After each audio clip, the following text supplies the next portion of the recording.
Wow. That scared me. Really?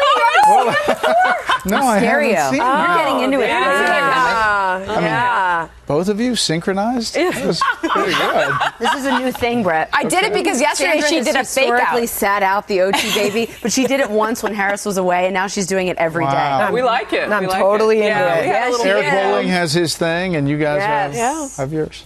Jason Chaffetz was here from the Hill. How did that yesterday. go? It went well. At the end of the show, he promised the audience that he was going to basically subpoena me if I didn't talk about some of my personal business. This is fact. And so it was funny, I witnessed but that. It took away my oxygen. I couldn't get an OT baby out. But anyway, it's great to have you. It's great to be here. There's Thanks for so having me. much going on. I mean, I know we talked a lot during the hour about the primary here in New York, but there's a lot going on. There's Supreme Court, immigration. There's just so many topics out there that are just hot right now. Yeah. And We forget that sometimes. Yeah. You know, we forget that there's a lot more besides this presidential race, but it's obviously all-consuming. People are really into it. But the Supreme Court case on immigration, that's huge. Those arguments yesterday, that's a really big deal about executive action and what the president did on preventing the deportation of some 4 million illegal immigrants. And then overseas, it's just a mess. Iraq is not a good place right now. We're sending in more U.S. troops. How many The government's more? falling apart. I'm seeing different numbers. Well, I mean, so far they say just a couple hundred trainers, but I think it might have to be more. And you're talking about a war that the president wanted to say he ended, both in Iraq and Afghanistan, and we still have thousands in both places. A huge attack in Afghanistan today. I think our foreign policy situation is dim. You know, we've talked about here on the couch how the president did say that war was over and it was time to bring those people home. But in effect, it's almost like he started a new one. Because if that one was in fact over, there's definitely one on right now. Oh, yeah. I mean, if you tell the people who are the family members of the people who are on the ground that they're not combat troops. Exactly. Try that. Yeah. How that goes. Can I ask you, I mean, for us, this feels like one of the most bizarre and crazy political seasons of our lifetime. I mean, you have lived it so much more closely and been right there. Is it as crazy as it feels to you? Totally. It is, right? Yeah. I mean, you talk to anybody. You talk to Brit Hume. You talk to anybody who's been around for decades and decades. Not saying that Brit Hume has been around for decades. No, he's the young, God, no. young one. But they will tell you that there's nothing like this. It is unique in actually both sides of the aisle. And I think that nobody saw it coming. And here we are.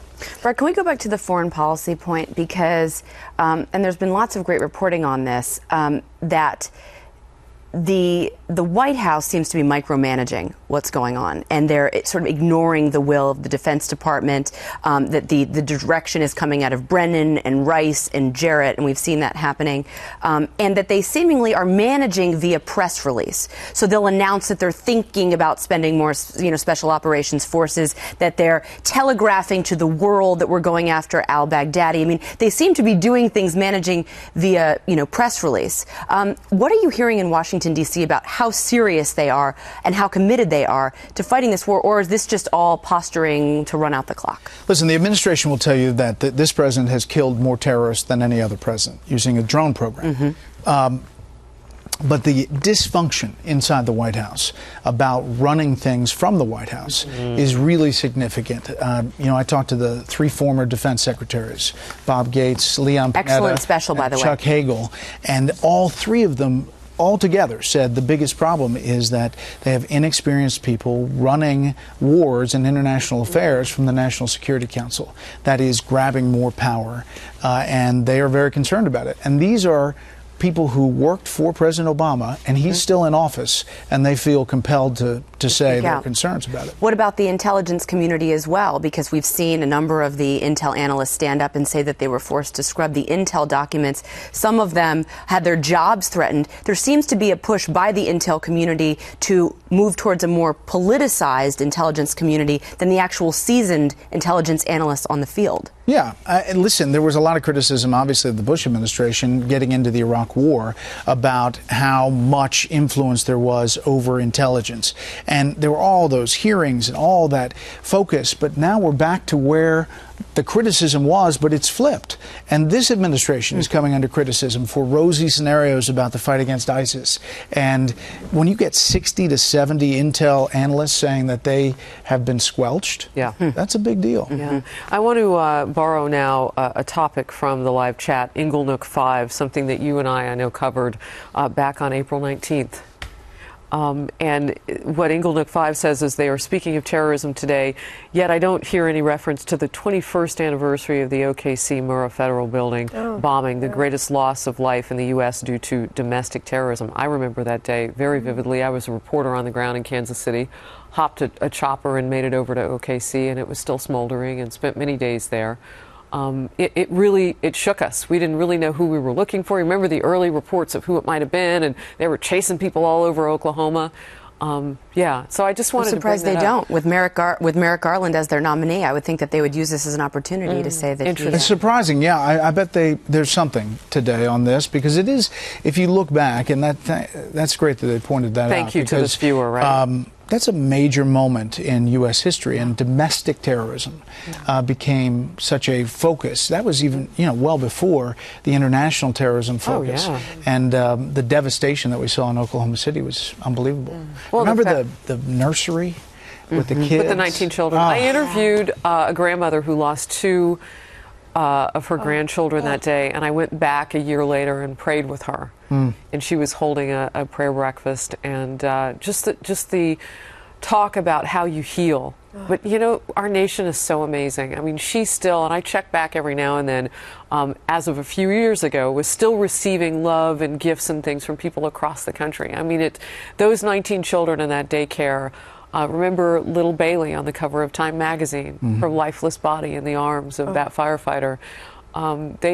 They really, to me, embodied what we lost that day. We lost the future. Yeah. A little fact that, did you remember or know that Shepard Smith was the reporter who went inside to watch and witness the Timothy McVeigh execution?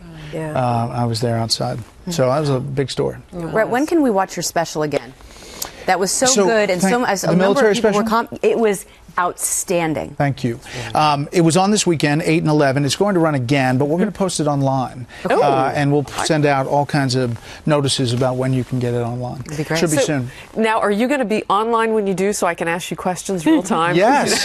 We tried I love that idea. We tried that Twitter Q&A, but it just worked once. It ran after Fox Report Sunday night, but I couldn't get an answer. Well, we could barely get to any of the questions on the chat, Brett, because they were all compliments about you and being outnumbered. Oh, that was people loved having you. And there's some people were writing in that, knowing it was New York primary day, they were hoping you were in studio and available to be here. I like it. We don't let you do phoners, right? I know. What was up with John Scott? Beleaguered. I'm not beleaguered. You're just getting started. Lucky to be here. Yeah, you can't touch that jelly. And L. Beck 2015, I said this to you earlier, Andrea, but this person's now echoing what another person said. I love your questions, Andrea. We were talking a lot about, I think that was our longest block today, maybe, or second longest, on Israel. And people just wondering kind of the information that's out there and what to trust about the Iran deal. And you know me, what's in the side deals? But just how toxic a situation the administration has created by Iran and then now Saudi Arabia. You've got Israel almost sounding like Saudi Arabia. I mean, they're created an arms race in the Middle East, and they're seemingly on both sides of the fight. I think people are wondering, what are you doing? Interesting. Do you think that becomes a big part of his legacy? The biggest part?